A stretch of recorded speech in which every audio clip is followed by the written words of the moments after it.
देवेंद्र फडणवीस तिसऱ्यांदा महाराष्ट्राच्या मुख्यमंत्रीपदी आझाद मैदानात पार पडला ग्रँड सोहळा। पहिल्या कॅबिनेटमध्ये रुग्णाला 5 लाख रुपयांची मदत देण्याचा निर्णय।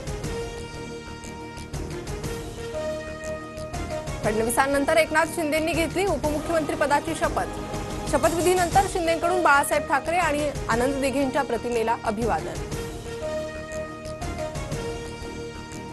अजित पवारांचा अनोखा विक्रम। अजितदादा पुन्हा उपमुख्यमंत्रीपदी। 6व्यांदा उपमुख्यमंत्रीपदाची शपथ घेणारे दादा पहिले नेते। नियोजनाचा भिसाळपणा झाला होता। शपथविधी सोहळ्यानंतर 3 तासांतच शिवसेना शिंदे गटाची नाराजी उघड।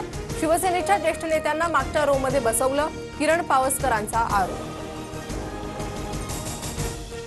नव्या सरकारचा मंत्रिमंडळ विस्तार 11 किंवा 12 तारखेला होण्याची शक्यता। भाजपचे 11 ते 12, शिवसेनेचे 8 ते 9 तर राष्ट्रवादीचे 8 ते 9 मंत्री शपथ घेण्याची शक्यता, सूत्रांची माहिती। महाराष्ट्र विधानसभेच्या हंगामी अध्यक्षांचा आज शपथविधी। दुपारी 1 वाजता राजभवनात शपथविधीचा कार्यक्रम पार पडणार। मुख्यमंत्र्यांसह दोन्ही उपमुख्यमंत्री उपस्थित राहणार। आज भारतरत्न डॉक्टर बाबासाहेब आंबेडकर यांचा 68वा महापरिनिर्वाण दिन। बाबासाहेबांना अभिवादन करण्यासाठी राज्यभरातून अनुयायी चैत्यभूमीत शिवाजी पार्क परिसरात देखील मोठी गर्दी।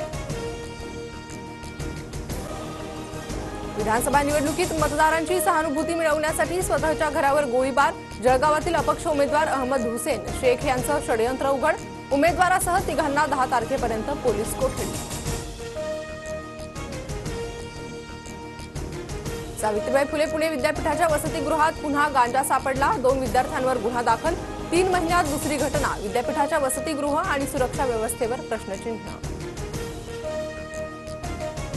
जगातील सर्वात लोकप्रिय आभासी चलन बिटकॉईनने $1 लाख शिखर पातळी गाठली। अमेरिकेच्या राष्ट्राध्यक्षपदी डोनाल्ड ट्रम्प यांच्या निवडीनंतर क्रिप्टोकरन्सी उफाळली।